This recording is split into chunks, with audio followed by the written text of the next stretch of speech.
In this episode of Highlight Sundays, hackers, donations, and blinking.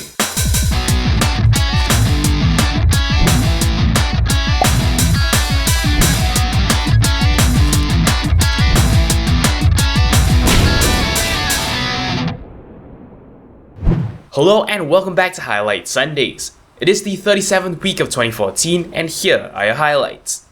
As always, we start off with our PSA of the week. This time our PSA comes from Lifehacker.com and is entitled Decryptolocker saves you from the popular Cryptolocker ransomware. So here's the deal. We've talked about Cryptolocker on a number of occasions now. Essentially, it is malware that gets onto your computer and basically encrypts a bunch of your personal files. Then this malware pops up a dialog box and tells you basically, well, it's holding your files hostage. If you were to send a certain amount of money to basically these attackers, well, they will give you the decryption key, and that way you can decrypt the files. Definitely a very scary concept, which is why it's good to see software like Decryptolocker actually coming up. Apparently someone has gotten access to some of the earlier versions of Cryptolocker, and using this, they've actually created Decryptolocker, which will apparently figure out what was the encryption key used to hold your files ransom, and then actually allow you to break out of it without actually paying the attackers. This article also talks about a different application called CryptoPrevent, which is apparently something you can get running just to block this kind of attack from ever happening. As always, pop on down to the video description, you will find links to the relevant article. Alright, moving on, more security issues. This particular article comes from PC World and is entitled Malicious Ads Hit Amazon, YouTube, and Yahoo, Cisco says. Now, advertising is something you see everywhere and something that a lot of content providers actually take very seriously. What this means is despite the fact that, well, ads are basically delivered to you left, right, and center, you are, in general, pretty safe because, of course, these content providers scan their ads very carefully. However, well, once in a while something bad actually comes through, as is in this case.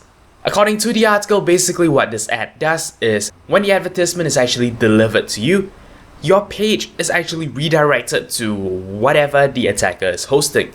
And when you get pushed over to that page, your computer actually downloads a file. Now, this download is apparently some kind of random executable file, and this randomness is the reason why there is actually some trouble in detecting it. Now, here's the interesting part, and the part where you come in. Basically, the file is just downloaded, and apparently you need to actually run it before something bad can happen. Obviously, then the attackers have to use some kind of social engineering technique to force you to open the file. And that is the main reason why I wanted to talk about this particular exploit, and the reason is to put you on your guard. If you ever download something strange to your computer, whether by accident or whether some site told you to do so, well, don't be too hasty to open it in case it is actually some kind of malware. Alright, let's move on to this very interesting article from Gizmodo. This concerns some changes to YouTube. It is entitled Fan Funding Lets You Directly Donate to Your Favorite YouTube Stars. So this article actually covers a new feature that is still slowly rolling out. As far as I'm aware, it's currently only available in 4 countries: Australia, US, Mexico, and Japan. Essentially, when you're playing a video, a little box will pop up just in a corner, and basically you can click on it to donate some money to the video creator. Now, I for one am extremely excited about this feature, because money. Now, I don't exactly make a lot of money from my own advertising, so that is definitely a very interesting feature to have. Unfortunately, the feature is not available for me just yet. Hopefully it will be something that rolls out to Singapore, hopefully in the near future, and I will definitely consider switching it on. Now, it does sound like a simple, no-frills kind of feature, which is always nice, though of course, as you would expect, YouTube will take a small cut of the money. Like I said, I'm very interested in this feature, so when it comes around, you'll definitely be hearing about it from me. So yeah, hopefully that time comes soon. Alright, let us move on to our last article for today. This is your, I suppose, recommendation of the week, though it's not really something you can get online.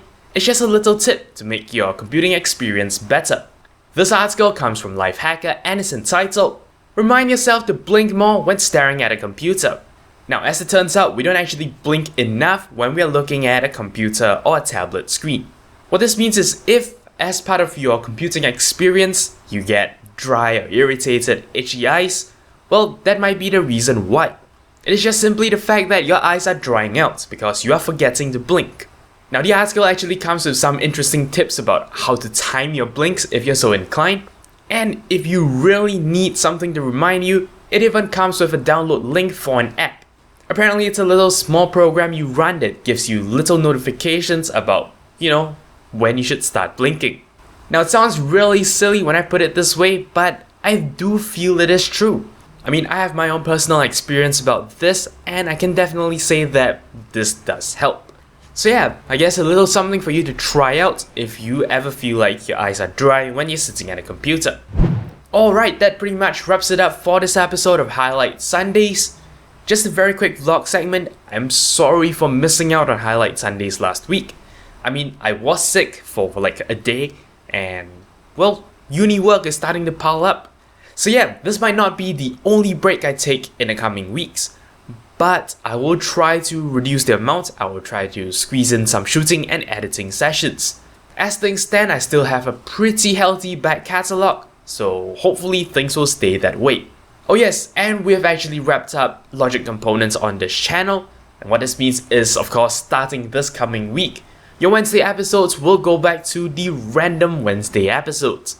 For those of you who weren't entirely interested in the logic component series, hopefully, well, things will get more interesting for you again in the coming weeks. So yeah, that's mostly that. Just a little update on the new phone situation. I've decided I probably won't be doing any videos about it unless I find out about some new feature that, isn't widely talked about. But, seeing as that the Z3 is coming out and I just got the Z1, I am multiple iterations behind. So yeah, not really worth doing a video at the moment. We've also gotten an internet speed upgrade around the house, and now uploading videos to YouTube is extremely quick. What that means is I'm gonna try and actually, just bump up the encoding quality a little bit. Now, I'm really not sure how much of an effect this will have on you as a viewer, especially since YouTube actually recompresses the videos, but hopefully it will be some small amount of improvement. Alright, that pretty much wraps it up for this episode of Highlight Sundays. Thank you very much for watching, and until next time, you're watching 0612 TV. Hello! If you enjoyed this video, don't forget I appreciate every like, favorite, and comment you give me. If you'd like to see more from me in the future, don't forget to subscribe. For more updates outside of YouTube, do follow my official Twitter account at 0612 TV. And if you'd like to see more of my work, you can also check out my About Me page. Once again, thank you very much for watching, and until next time, you're watching 0612 TV.